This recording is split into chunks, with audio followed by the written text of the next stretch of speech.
Good morning, everyone. Happy Wednesday, and welcome to another episode of Tea and Coffee with Paula and Jay. Good morning, is. everybody. Yeah, it popped up on this side on you. I'm on your left, I think it is. You're on my right. But good morning. Welcome to Tea and Coffee with Paula and Jay. Still remote, still in Calgary, but I'll be heading home shortly after this episode to get up there, Yay! get back home. And you need your Jay. Your Jay needs to come back home. Yes, a little bit of a generator troubleshooting need to be done yesterday, and yes, I had to put call in, but otherwise all is well on the home front. The cats are out. They're still alive, Still have and all two? is well. Yeah, we still have to. Went to do the wood stove this morning. Both of them came out. They meowed at me. Yeah. Everyone's all the Levines are alive and well on the home front. So JJ had to learn a lesson that the cats always come back. They always come back. Once you start feeding them and give them a place to do their business, they seem to want to come back. So he was a little bit worried. Was it yesterday? Yeah. Yeah, it was yesterday afternoon because we let them out. I said, look, we've got some mild weather. The sun's out. Let's let them out because they're not crate cats. They've got to be outside cats. And so we let them out. And of course, cats being cats, hey, I'm going to go here. I'm going to go there. I'm going to climb this. I'm going to climb that. And he lost sight of both of them. And he was upset. I was like, love, worry, relax. They're here. And as I was talking to you at the time, and so you were now chatting to him, and I was like, turned around, yep, there's a cat right behind me. Look, there's a cat over there. They were here. They were just exploring. Yep. No, they want to know where their territory is, and they're going to mark their territory. There's going to be cat little markings everywhere that we can't smell, but others can. And yeah, nothing to worry about. The cat came back the very next moment. Yep, they did, and they hung around all afternoon, all evening. And like I said, this morning I went to their area for the wood stove, and yep, because I left the crate door open, so if they wanted to go sleep in there, they could. And yep, both of them came out, meowed at me. The dogs were there too. So, and now they're drinking out of the dog's bowl. They're just climbing up on the bucket and they're sticking their head in and they're drinking. Yeah, exactly.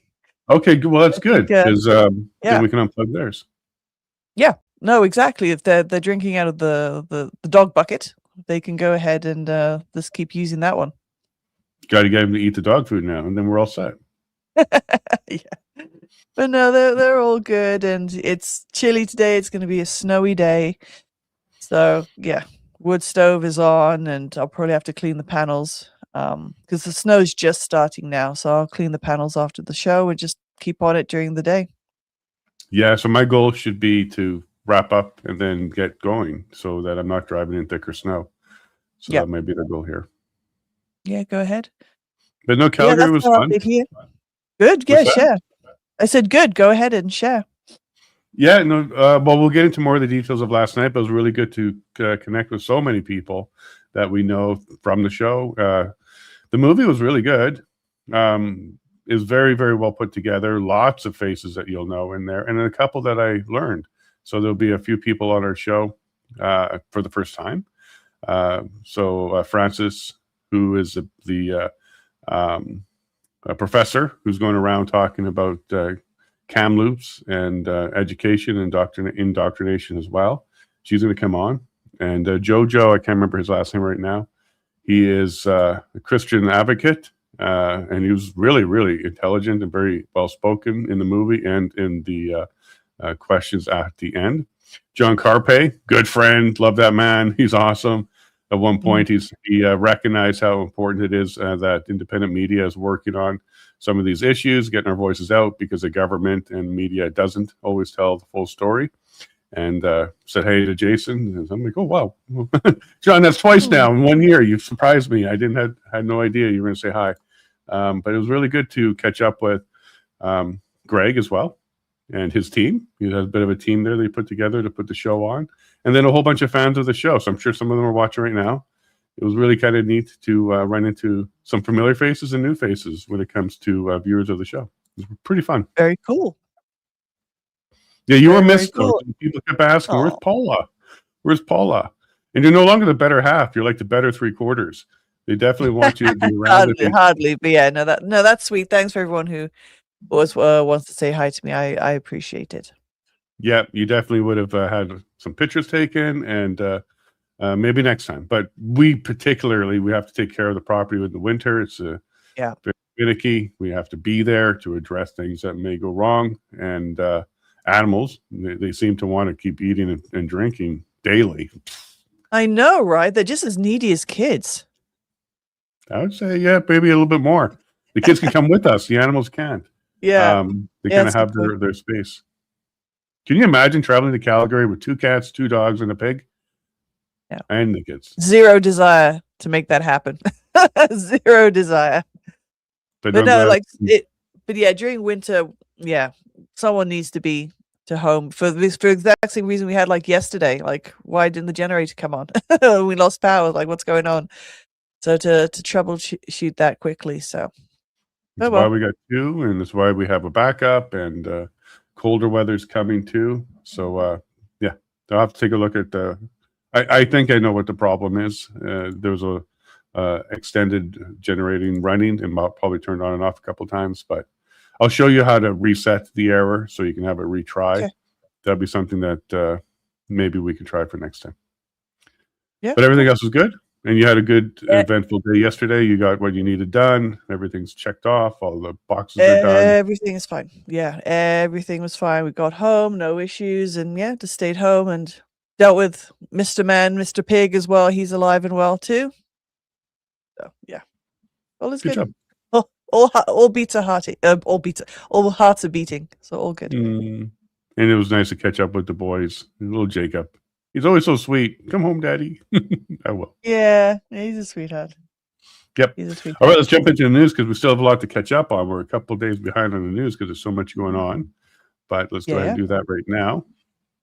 Jordan Keeley, so he was the independent MLA from BC that was on the show not too long ago. Because of all this one BC kerfuffle, and it's all still up in the air. Will Dallas Brody end up with the party? Is Tara leaving? What's going on? Currently, right now, the official status is there is no party, and they're both independents inside of the inside of the legislature in BC, which means they don't have that daily question anymore. Because you need to have 2 people for a party, and then you get a daily question, and they were alternating. They no longer have that, so they're as independents now. And I don't know if we'll ever fully understand what happened there, but Nadine Wellwood did a great interview with Brody, so Dallas Brody. So if you want to check that out, there is some explanation in there, and she's going to keep going. She's going to keep fighting. But Jordan here was kind of been asked a few times, like, are you going to join the party? Are you going to go back to the Conservatives? What is your plan now that the Conservatives are looking for a leader? And he was very clear on our show. He thinks the system's broken. He's going to stay independent, and he thinks that's the right way to go. He would like to see everybody be independent, and maybe some legislation changes so independents actually have more voice. But in either case, he just reiterated that and said, no, the political system's broken. Parties suck. Mop bomb. Let's move on to something better. And he's going to continue to do that. Of course, we had the interview with, and it was great. It was a good time with Honorable Mickey Amory and Bruce Party. You'll see a little bit higher up on my X timeline here. The interview was done. We ended up getting about 40 minutes of Honorable Amy's time. And here's when I'm liking this. For some reason, and it's a good one, they've all started to recognize that coming on long format, not scripted podcasts or shows is the way to go. No questions ahead of time. They don't say, here, stay away from this. They just show up and say, go. And it's live and unedited. I think the political class is starting to realize the value of that. It could be Joe Rogan with Trump during the election or something, but they're all starting to realize it's a good idea to get on these shows and have conversations. So they're doing more of that. And I also think it's a good idea to have somebody from the government and then somebody knowledgeable in the subject to also join them, like we did with Mitch Sylvester and Rob Anderson. So you're going to expect some more of these out of our show where we're going to do more of this. And today, in fact, it's MLA Shane Getson joining us from Lac St. Anne Parkland riding. It's going to be the 3 of us talking, but this format, it seems to be working quite well. And I was really impressed that he answered all the questions. And as Bruce said, maybe not the answers we were looking for on some of them, but we got answers and we got some understanding. So check out that episode. It's doing very well. And you can expect more of that from the Levine Show in the new year, as we expect to talk to basically all of the ministers, Minister of Justice, Health, Education, etc., Mhm. as we continue to have more of these conversations. Yeah, You I mean, watched I it. enjoyed What it. do you think?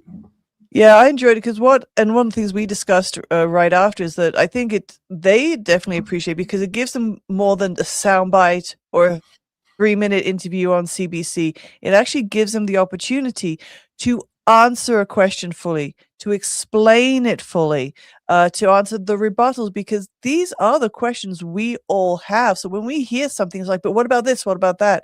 And between you and Bruce, um, and of course then Honorable Mickey Amery, we had the viewer, the Albertan, the Canadian citizen, had the opportunity to listen and actually have it fully explained and answered.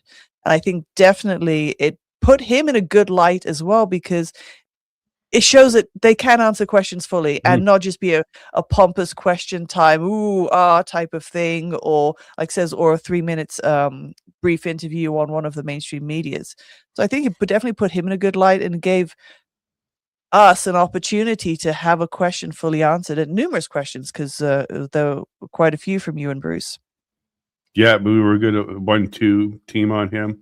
We didn't like team up on him and make him uncomfortable. He handled them all.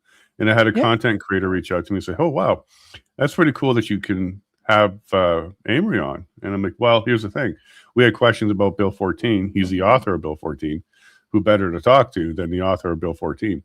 And that's kind of what we do here on the Levine Shows. Yeah. We try to go to the source. We don't want to just have conversations about topics. We want to talk to the people who are involved in it and can get us the answers. So I'm really glad he did that.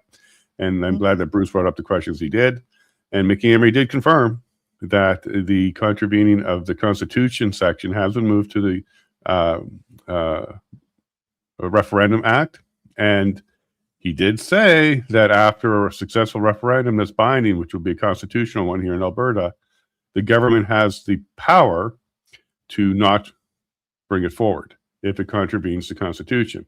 Now, he did try to carve out independence as an exception. That, of course, the Supreme Court covers that with the Clarity Act. There's a procedure. So he's trying to say, if there's a procedure, that wouldn't be something we would consider contravening of the Constitution. But he did have to admit that even with the independence question, they could, if they wanted to, stop the referendum from being binding, which is really weird, because binding means you have to do it, but now there's a way to undo the binding. So untie it. So it's kind of interesting, but only in the exception of contravening the Constitution. And it's not a must, it's a may, which means they have the choice. So I think he tried to let us know that the independence question is going to go all the way through if you vote yes. But he did have to admit that according to the law, the way it's written, they could stop it. Yes. Yeah, exactly. And I took that away as well. The impression was given that they are not going to intervene, and then subsequently deny. But yes, the ability to do so is there, should it be necessary, in their opinion. And Bruce had a great time. And once again, I don't want to say proven correct, but it certainly is correct, because when he was talking about the Bill 14 and moving it to the Referendum Act and highlighting the concern when he came on our show about that, Honorable Amory did confirm. Bruce is correct on his interpretation of that. And they even talked about it and read it out, and every single word matters. And I think Honorable Amory did a decent job to explain it to us. And one more thing I'll just add on here. His explanation said it's really for everything else, not really the independence. Like, we want to make sure that people can bring forward silly referendums. I brought up the example of what if there was a referendum on destroying all the treaties, dropping all the treaties, and it passes. Like, you get a yes on that. That would be an example of something that contravenes the Constitution as it stands today, because it's Section 35(1). And, technically speaking, there's more non-natives in Alberta than natives. So if a referendum was put forward, it's possible that could be voted to go ahead and remove them. And that would be an example of when the government wouldn't move forward with a referendum under those kind of Right. conditions. Right. Right. Okay, cool. Yeah, So yeah, there's a couple of posts there for that one. And then Rob McKee, Pastor Rob, and Melissa were on this was Monday now. See how far behind on the news we are. But that was an excellent episode explaining to us a whole bunch of things about Christianity, the conflict with Muslim values and the Quran. And ironically, I'm not sure many people know this, but the Honorable Amory is Muslim. And we didn't get into that subject, but maybe that's something we can bring him back on. And another thing we talked about with Honorable Amory was the guns in the Castle Doctrine. And he explained to us that there's a guidance from him to the Crown's office to deprioritize those kind of cases. And that's enough to kind of basically quash it. The Crown still has the ultimate decision, but they do follow the guidelines from the not the Justice Minister. It comes from the Attorney General. Mm-hmm. All right, so here we are. We have it's go time, the Alberta Prosperity Project. So December 15th, it was just, see, we're a little bit behind on the news because this has already been updated. But the APP, Mitch Sylvester with Eva Chipowit, put in the application for the question. And the only thing I'm going to point at here is how the bots are out. Okay, the bots came out immediately. Same message over and over again, anonymous accounts, unverified, basically the same thing. So you can expect this message to be replicated like safe and effective, that this is unconstitutional. And as Mickey Amory, or Honorable Amory, said, it's not unconstitutional. There is a constitutional path forward via the Clarity Act. So this is actually not unconstitutional. He actually highlighted how within the confines of the little box that the justice was playing in, that he had to play in, he determined it to be unconstitutional, but it doesn't mean it is unconstitutional. So that came from Honorable Amory himself. So this narrative here is just a narrative. Having the question, there's a procedure from the Supreme Court, and it's going to move forward. It's not unconstitutional. But my point here is, here's the rhetoric. They're starting now. I suspect the three main ones are going to be, it's unconstitutional. Trump wants to annex Alberta, and you're destroying treaty and First Nations standing. Yeah. I suspect those are going to be the three main tropes that they keep repeating to try and convince people not to do this. And there'll be more, but those I think will be the three main ones because we're seeing those already. Okay, so Keith Wilson here. So this is something we posted a while ago. It's one of the reasons from the Reasons series, Alberta Independence Reason, that we don't have to go all the way to the West Coast to get to Asia markets with our oil. We can go through Washington. Okay, so this is one of the posts I did. We're actually named the ports that we can go through. I don't know if Saskatchewan saw that because now they're moving their potash that way. And Danielle Smith, Premier herself, came out and said, look, we could do that too. We can go through Washington to get to markets in Asia. She's open to that idea. A lot of people are celebrating that she's talking about that, and that's great. And I even had somebody point out, like, oh, look, it goes through BC too. You're missing the entire point. The entire point is the ports. So getting all the way to here, getting pipelines through BC, even BC says, yeah, we're open to that. But getting to a port and then having tankers with oil in them at the ports along the coast is the problem.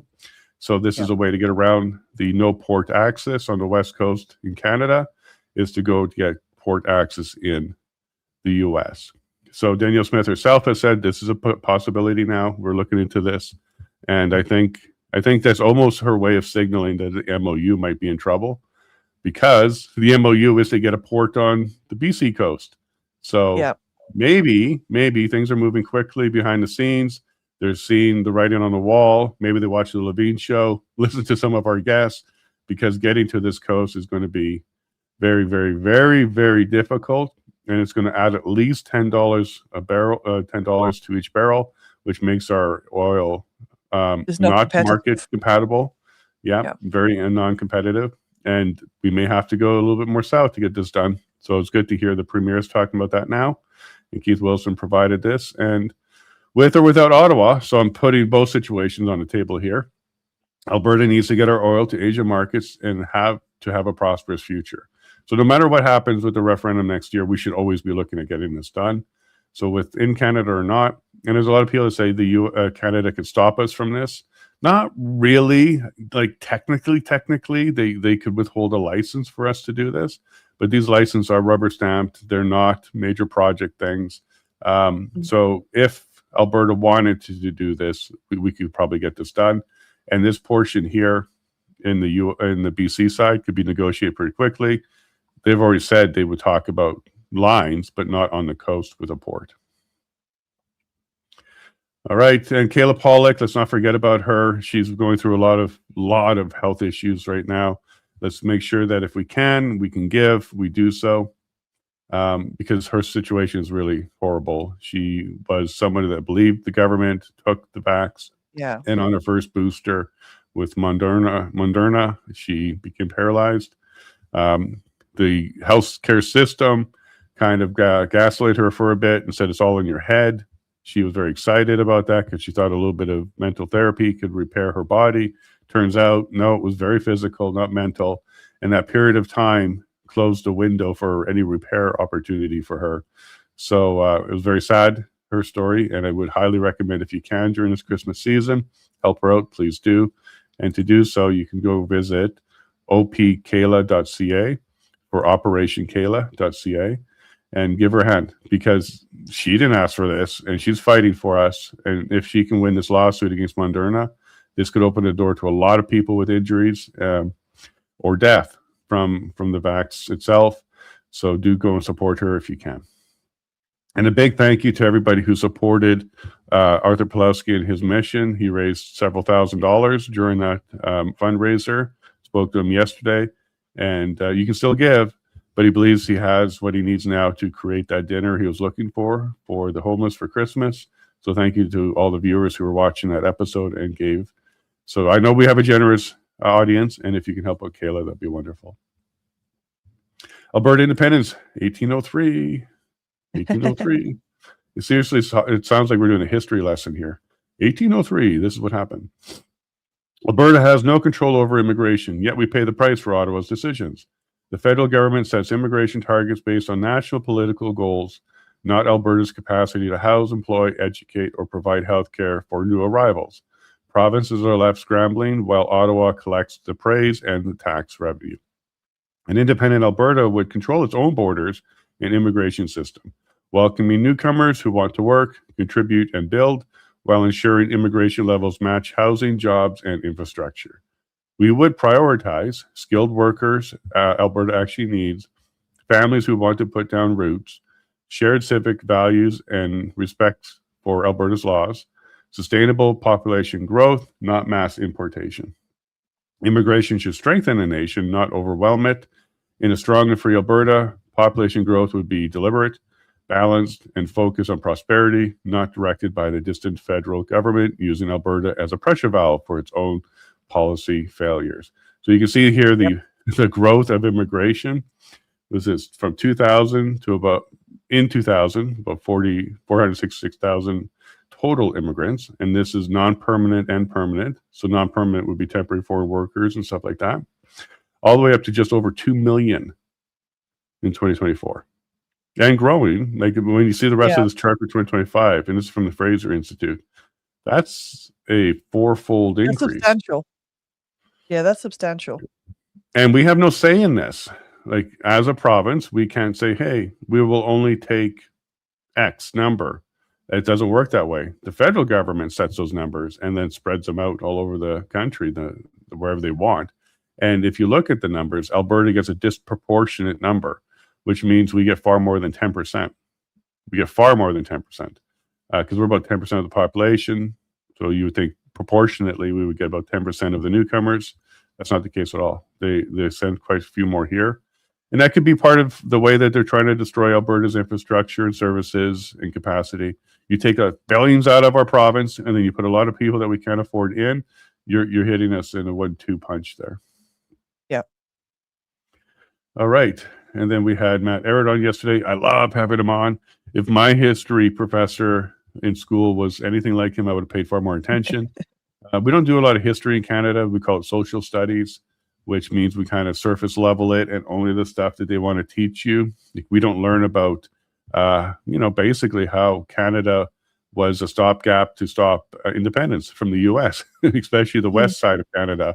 The U.S. wanted to expand with independence, and the Crown came in and bought up the land and did some deals and convinced some people, and not necessarily fairly or accurately, in order to stop the growth of independence in North America.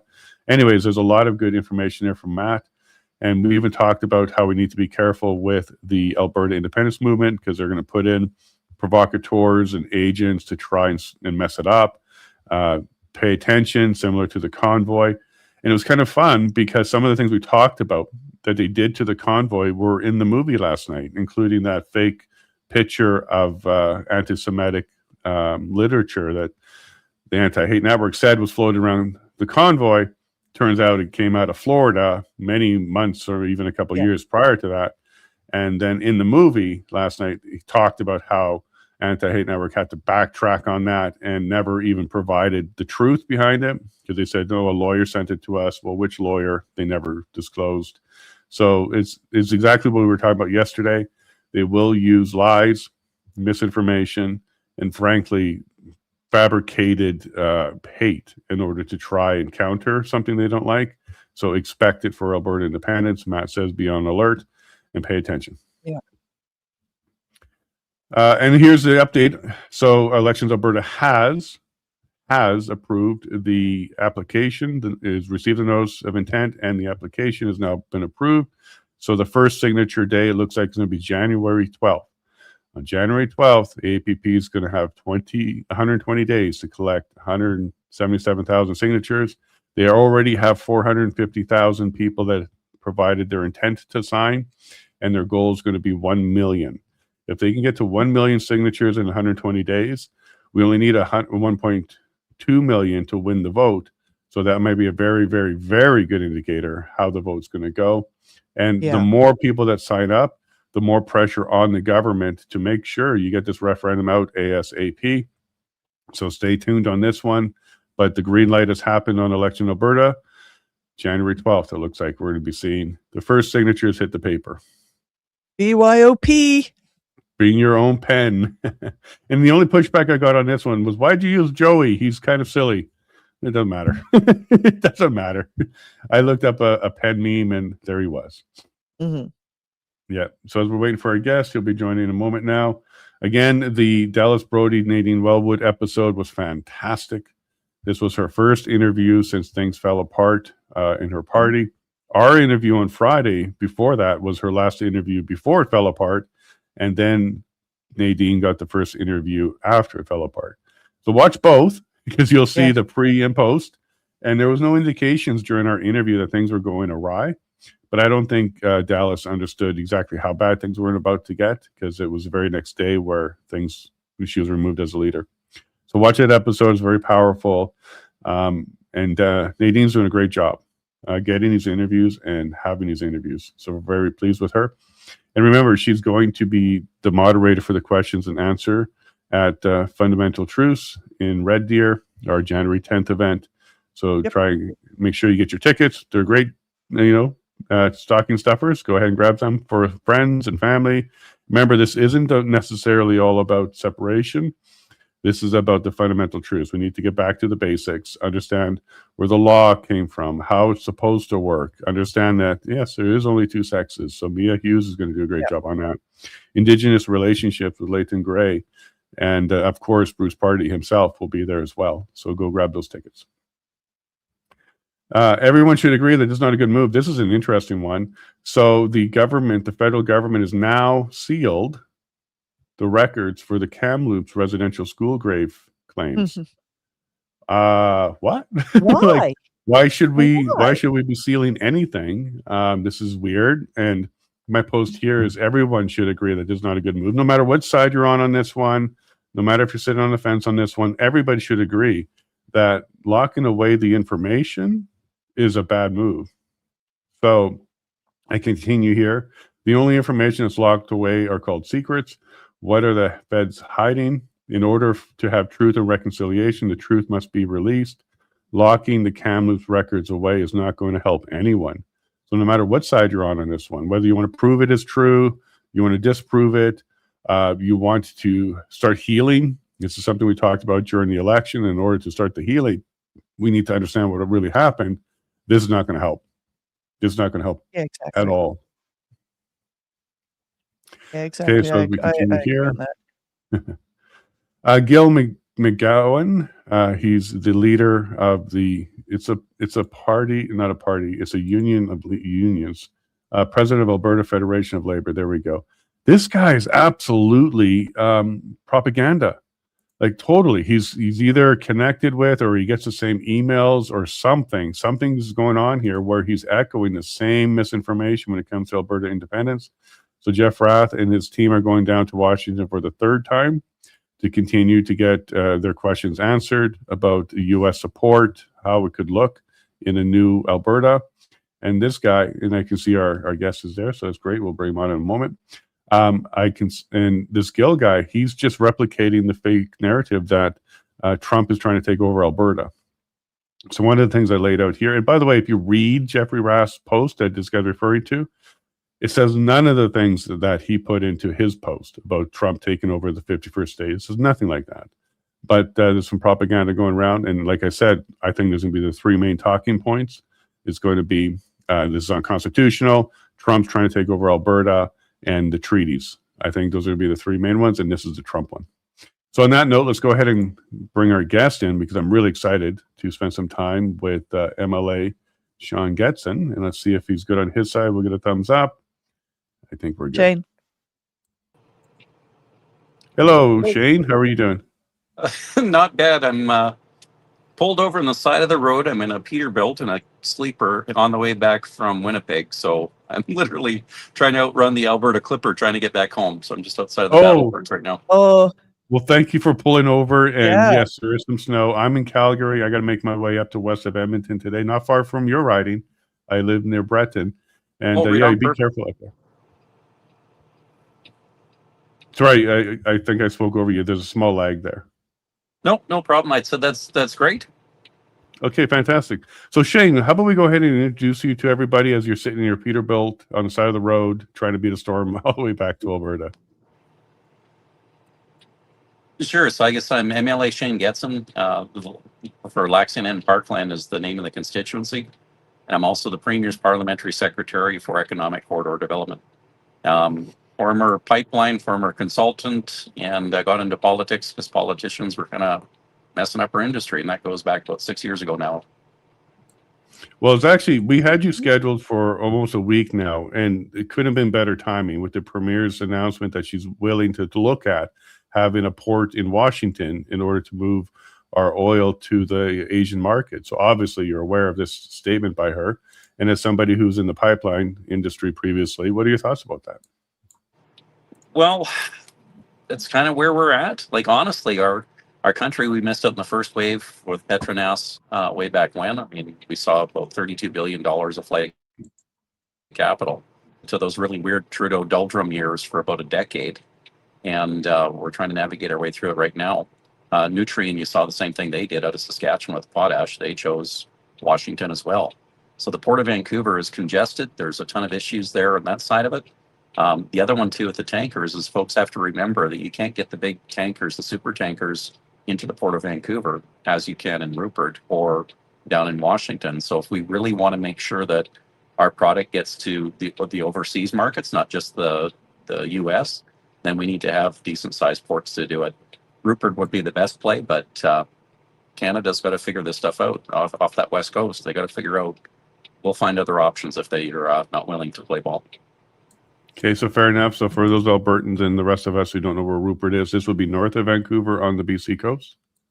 Yeah, correct. Prince Rupert. It's said a lot of times it's kind of the port of Alberta. Quite honestly, if we had that as part of our province, it would be perfect. But yeah, a lot of Alberta product goes out of there. It has deep sea port access, really good channels in there. They're only about 30% built out. They can build another 70% to take more volumes of numerous products. So yeah, it's a really good port. And is that the port that's the target of the MOU? It's not named in the MOU. It just basically says get to the West Coast port. But is that the port that's being targeted?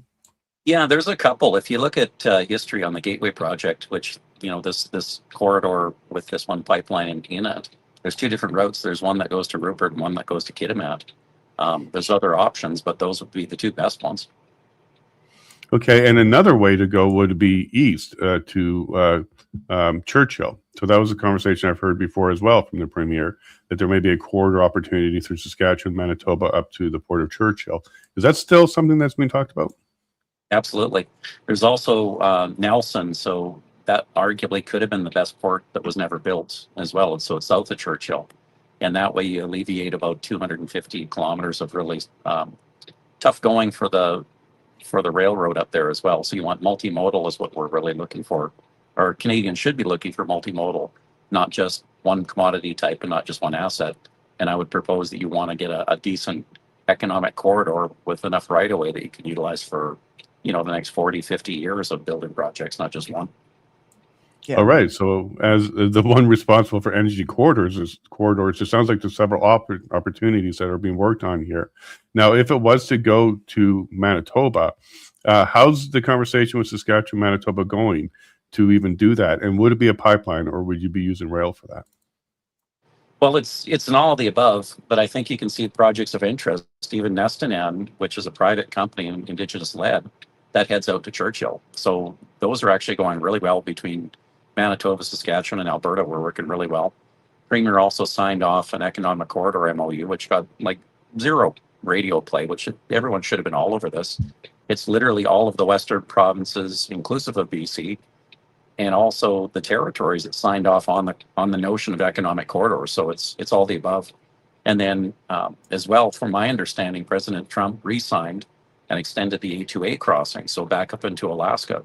So there's a lot of options for us. We're looking north, south, east, and west. And as Canada, we should really take this serious, start putting some pen to paper, making these things real on paper to say that it's a safe place to build. And that'll give the right indicators for our customers as well. And then we can start talking about Arctic sovereignty. We can start building outer ports. All of this stuff really starts to make sense. So I think what a lot of politicians are going to have to do that are on that harder left-leaning side, they got to realize the world's growing up here. Everything that they were predicting didn't take place. We're in a mess here when it comes to economics. And by the way, everyone needs our energy. And if they're not going to get it from us, they're going to get it from Russia or Venezuela. So we better figure this one out. Exactly right. 100%. I agree. Yeah, and I guess the one you're talking about there is through the Northwest Territories, Yukon, all the way to Alaska. And so the tanker ban on the West Coast wouldn't impact that one at all then. That's correct. And if you look at the volumes on Alaska, so the Alaska pipeline, and they're redeveloping Prudhoe Bay, so they're going to start opening up volumes up there as well. But they were peaking out about 2.5 million barrels a day. They're only at 450,000 right now. So we've got a lot of volume that we could literally tie into some of those existing lines, that infrastructure. And by the way, they're not restricted for bringing in big tankers either. Mm-hmm. And then all the cool kids in the world are going to be playing in the Arctic, simply because it's the shortest shipping distance across the top. You'll save 10 to 12 days to 15 days, depending, 2 weeks in shipping, depending on where you're going. But the ice up there is no longer formidable. Like we have the icebreaker fleets that are being built by the Russians, obviously, and the Chinese are doing joint Coast Guard operations with them. They're literally moving a phantom oil fleet of tankers up there in the north. That's why you're seeing a ton of work up there. All of the development that took place back in the 70s and 80s when we had Arctic sovereignty, that was all based on oil exploration. We know where the commodities are at. The volumes are there. The rare earth elements and minerals. I mean, you just start adding up all these things, right? Everybody is going to be going north. It's not going to be going south. The Panama Canal's drying up, and you're not restricted on volumes or width of dimensions of ships or anything else if you start looking north. So that's why you're going to see a big push heading up that direction in the next 10, 15 years. I really loved your pun there. The cool kids are playing in the Arctic. Of course, it's going to be cold up there. You also mentioned going east. So what is the movement on that? So are we talking about straight through Manitoba or going down to the U.S., going more east? When you say go east, what are you talking about there? Well, there's options if you started looking at getting into the Great Lakes systems as well, and depending on the commodity type. So there's some discussions out there about taking and turning that whole tanker fleet or the whole fleet, the Lakers, into natural gas fed vessels as well. The access to the St. Lawrence is there if you start looking at some of these options. So we had the Energy East project before that was canceled. You've got a few different spin-offs on those. You can look at the existing volumes that you have or capacity for volumes, and then you start looking at building more infrastructure adjacent. So big picture stuff, Canada's a great place to build if we would just get out of our own way. Yeah, we have a tendency to do that, shoot our own feet. And so that one going east, are you talking about like Thunder Bay would be the port, and then it would go on ship all the way to the east after that? Yeah, correct. So there's some options into Thunder Bay as well. Basically, what you have to look at is where would you physically get onto the Great Lakes system, and then potentially the locks, the St. Lawrence Seaway that would go out. So again, I would propose that when you're looking at some of the jurisdictions, the quickest route isn't necessarily the shortest distance. The shortest distance for us literally is time. So you look at a coalition of the willing, you look at the optionality of where you can get to, and you look for certainty on these pathways, on these corridors, so everybody knows what the rules are when you're building in these areas and the type of assets, and basically you start to pre-approve them. That's where this starts to light up. So a lot of conversations are taking place in behind the scenes. Like I'm literally was just on my way back from Chicago, presenting down there to the Council of State Governments, their national gathering there, their AGM, talking about this with the Pacific Northwest Economic Region. I'm doing the same thing with the Ports to Plains group. I was speaking down there in Lubbock, Texas earlier this year. So a lot of us are working on these things behind the scenes to figure out how do we get these corridors in place, how do we declare them, figure out the regulatory compliance, put in pre-approved industrialized areas, and then talk about the taxation models as well. So you guys are getting snippets of it, of whatever the mainstream media seems newsworthy, and quite frankly, you're getting about maybe 1 or 2% of the picture. Well, that's why That's we why have it's you on the important to Naveen have, show. yeah, I was gonna say that's why it's important to keep having long form conversations so we can get this information out there to the Yep. viewers, to the public, so that they know what's actually going on and the roads being made or ports being expanded. Hopefully, that's a good information. Yeah, and I So guess thank you. one way to think about it, I tell folks this often, and it's a little bit of a step change, but think of one dusty cowboy boot as in Alberta, and then the other one's touching salt water somewhere. So we have to get off our shoreline.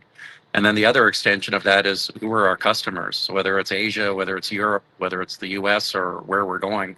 But you have to fill in the blanks with those as well. And I think with the presidency, the new Trump administration, it's kind of a really fun, unique time. Like, despite all the bad news that's out there, he's really shaken a lot of people's beliefs up. Like, it's kind of a new step forward. So a lot of the areas where we maybe have not been as bullish before, or we may not have been out there as direct, we're definitely contacting them, and moreover, they're reaching out to us.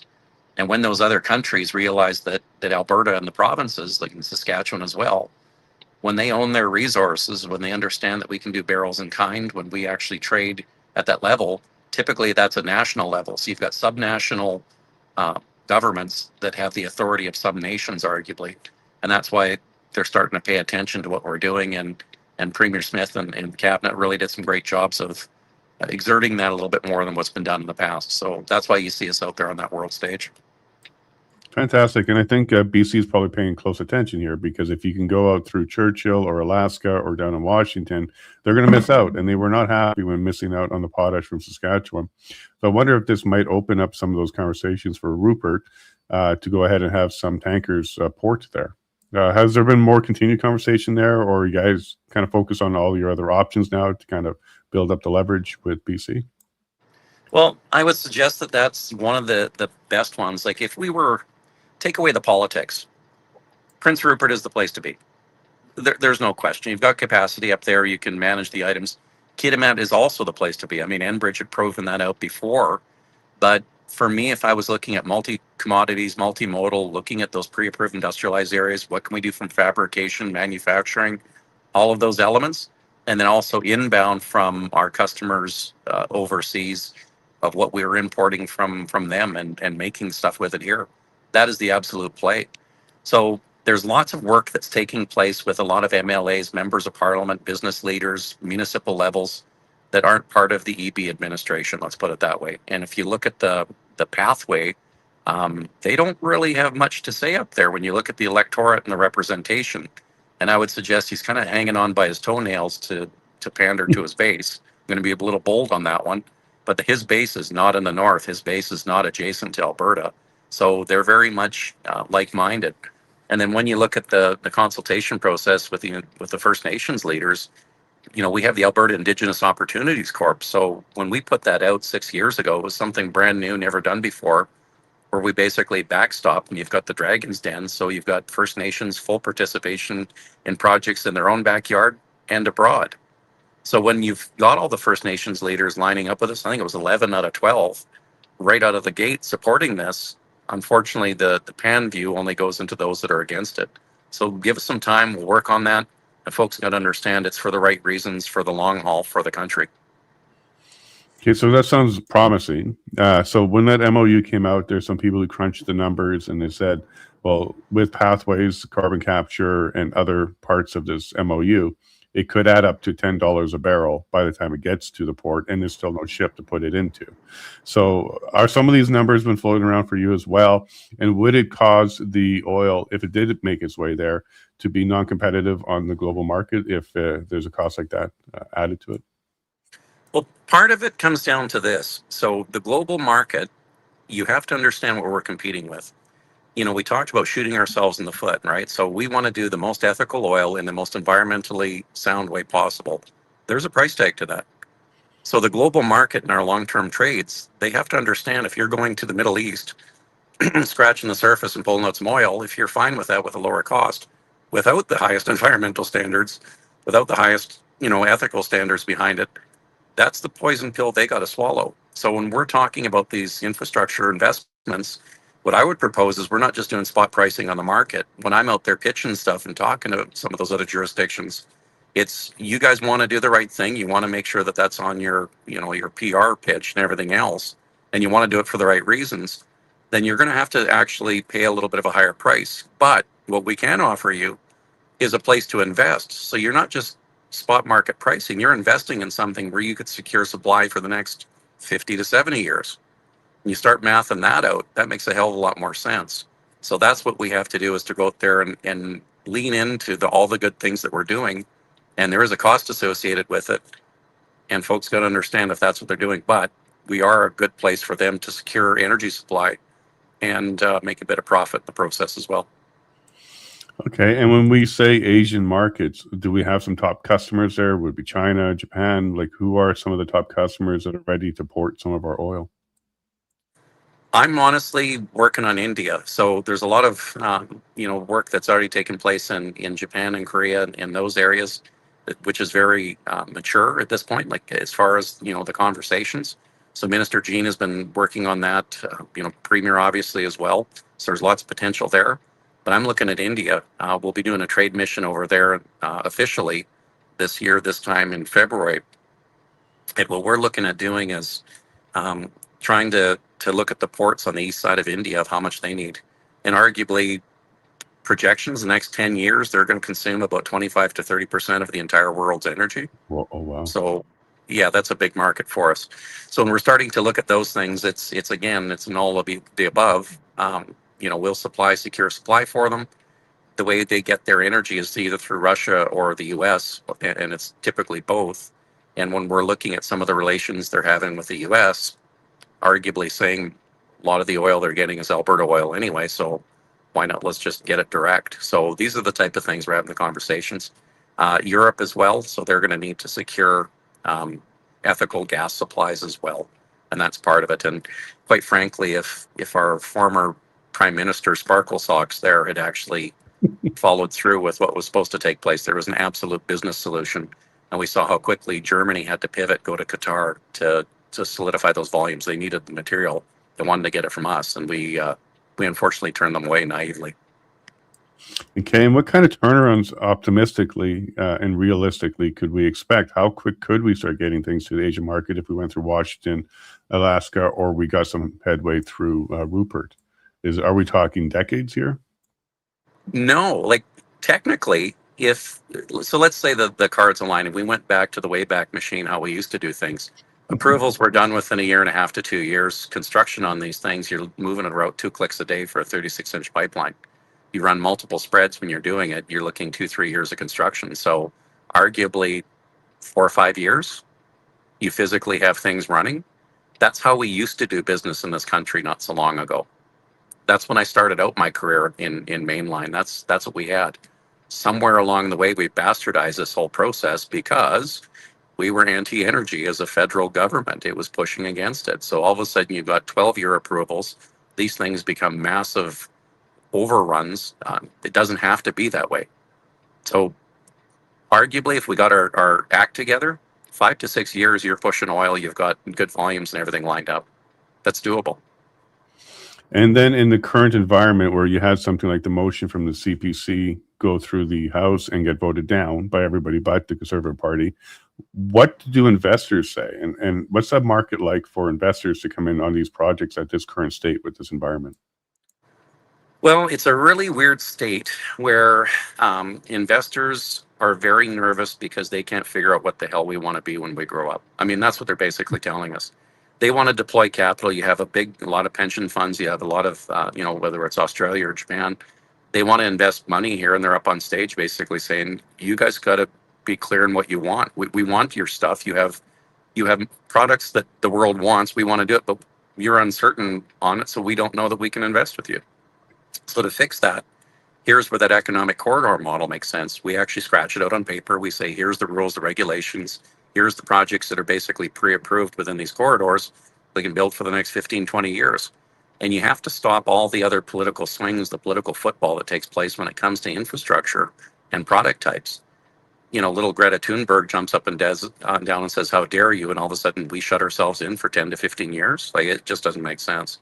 So the investment community, I believe, will be good. The ones I'm speaking with, once we get these right-of-ways solidified, we do all that heavy lifting, get it out of the way. So when they invest capital, they know it's a go. Because we've gone so far to have them stick their necks out, risk billions of dollars to get to a maybe and then a no, years later, and it doesn't make sense. So that's what we have to do. The other one is those long-term contracts. So if we start signing deals with barrels in kind of X number of volumes as the government, we backstop as an anchor tenant in a lot of this infrastructure as well. And then our customers, those other countries, they're already booking and building as well. So that's what we have to do, is to show that you've got the contracts in place, you've got a place to build these things, and you de-risk it on the front end. The complexities used to be the welding, the materials, the environment, the labor. That's easy now. In comparison to all this other stuff I've mentioned, we've actually messed it up pretty bad. So we got to fix it on that end, get the certainty, and put those corridors in place. Okay, so and one of the cards that can line up would be the toenail clipper of EV. So maybe the BC Conservative Party new leader might be able to get things going, especially with all this UNDRIP and DRIPA stuff going on in BC. That political climate might change in our favor. So I would suspect if there's a Conservative government in BC, that would open up some doors for everybody on this particular project. Well, it makes it way easier. There's no question. But folks have to remember, it's kind of like Dorothy and the Wizard of Oz. The ruby slippers, she always had the power to go home. The Prime Minister always has the power to say it's a project of national interest. Trudeau had the same power. They can always sign off with us and say it's a project of national interest. Make it happen. So think of the things that happen during a conflict period, whether it's a war or anything else like that. This is in the national interest. That's how things used to work. Get over it. Like, this is what we already have in place. So the politics of this has hijacked what the process is, and a lot of folks are stepping back from it. So with all fairness to the current premier of British Columbia, they better figure this out. And it wasn't not much more than a year ago, their actual trade minister was asking me if Alberta was interested in building an oil pipeline again, and I told him, welcome to 2009. It wasn't our issue, it's theirs.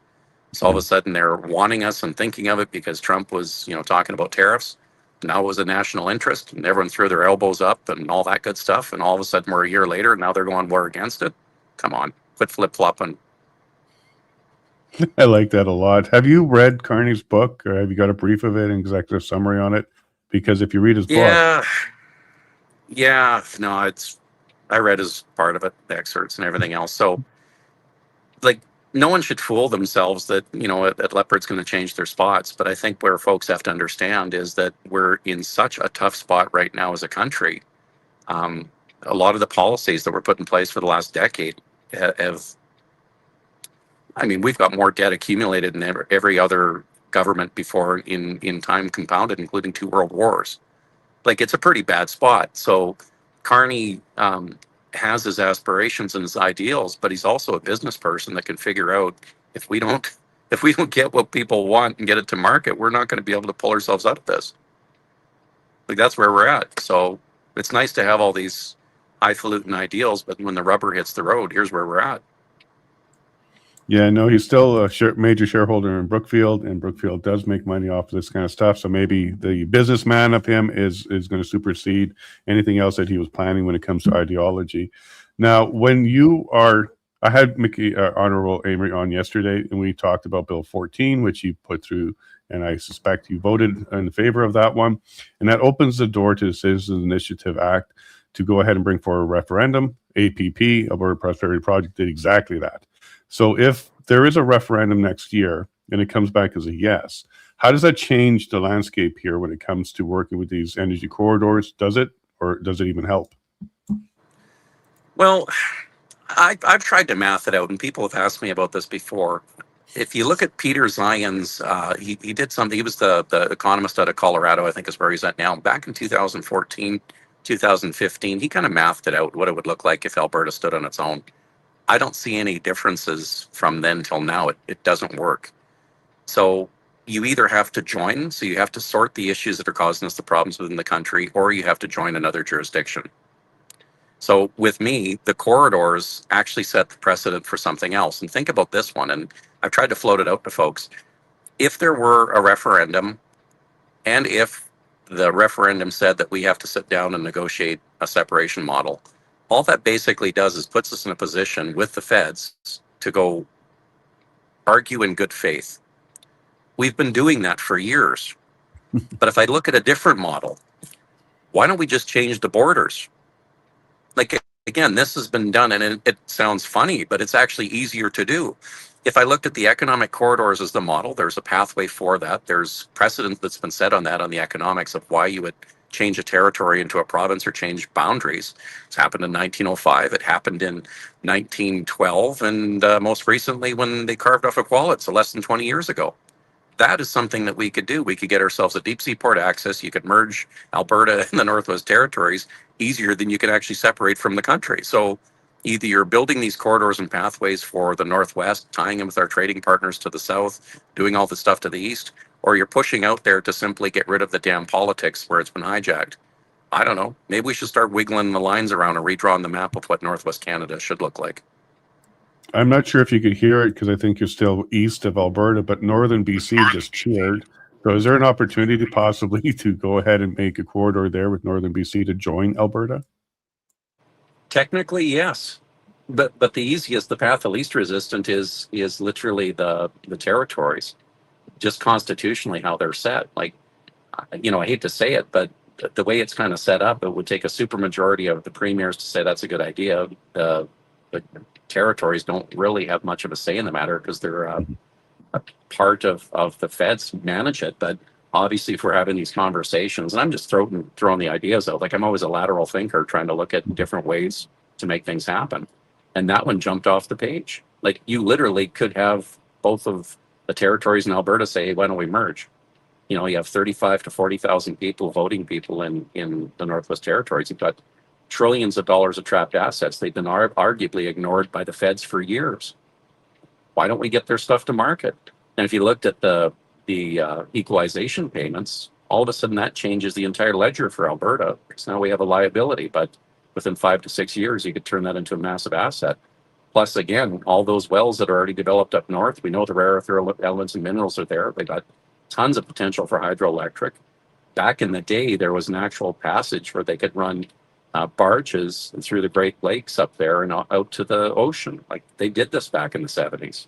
So there's arguably a ton of things we could do. I honestly think if folks wanted to solve the problem, making us sit around the table with the feds for another 25 years isn't it. But maybe if we did something like that, maybe we could get something done and actually rewrite our future for the next 100 years. And again, Canada's a young country. We're, arguably there's outhouses in Europe and Asia that are older than our entire country. So we just got to grow up here and get out of the basement and look at maybe what we should be when we grow up.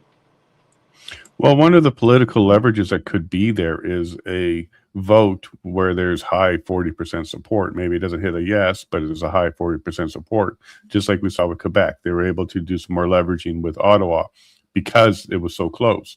Would that be a benefit to you? So this referendum, whether it goes yes or no, maybe there's a way to leverage it in some capacity to go ahead and get a little bit more out of the feds as we move forward as prosperous Alberta.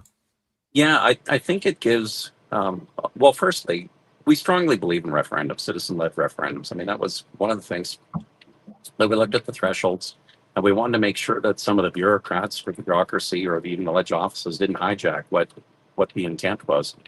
And that's, you know, the difference between the executive, the legislative, and the judicial as well, of having the separations of powers. So making sure that the intent is there. Whether it comes to leveraging Ottawa or not, it's hard to say how it goes. But I think what you can see that's happened because of people's concerns, that's being held in higher account. Like they're actually getting a pulse and a read on it. And I'm going to, you know, use some euphemisms here. It's doesn't concern me as much when it's the same guy with the black cowboy hat kicking the garbage can, because the same black guy with the cowboy hat or black hat is always kicking the garbage can. What really concerns us, or me personally, is when it's the soccer moms at Starbucks that are concerned about it, the urban folks, or you get some, you know, standard steady of the road people that don't typically get excited, and they're mad and they're frustrated and they're at the point of saying, let's do something radical here. Let's pull the pin. We've all had enough. That's the ones that make me concerned, because those are the ones that typically go out there and they'll put Old Yeller down. They're not the ones that are going to making the noise, but they'll take care of business when they've reached that point. And I think that is what people should really pay attention to. And I think that's the undercurrent that is being said a lot nicer than what I just did. It's being articulated to Ottawa. Like, this is something real. People are frustrated, and we're not going to fix it. Things are going to go sideways. And I think that helped a lot with that messaging when we're sitting at the table and talking about these things like the corridors and these MOUs and trying to find a pathway forward. And another group that I think you need to pay attention to will be the youth. They haven't been through these promises and letdowns over the years like the rest of us, but they do know that they can't buy a house and they can't find a job and they're still living with mom and pa. So that group too is also kind of standing up, and they're pretty frustrated. So another group to pay attention. It is. I mean, I saw some reports. It takes 20 some odd years to save up for a down payment. Well, that used to be a mortgage. You know, and my kids put it in context too. So I've got 4 of them, and you know, 21, 19, 17, and 15 are the ages.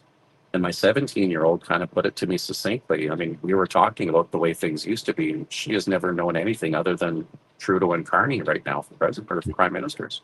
So the kids have never seen what it was like when things were rocking and rolling and things were going and the country was high on itself and everybody was working together and doing those type of things. Like, all they've seen is this last number of years of the frustrations, the downturns, and the lack of hope.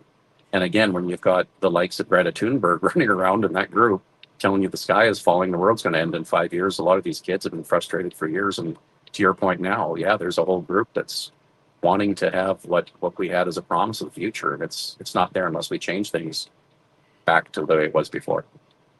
Yeah, and they were paying attention to Greta over the last, because remember, there's short time spans for all these people, but it didn't come to fruition. So they stopped believing her now. And the average first time home buyer used to be in the 20s. Now it's in the 40s.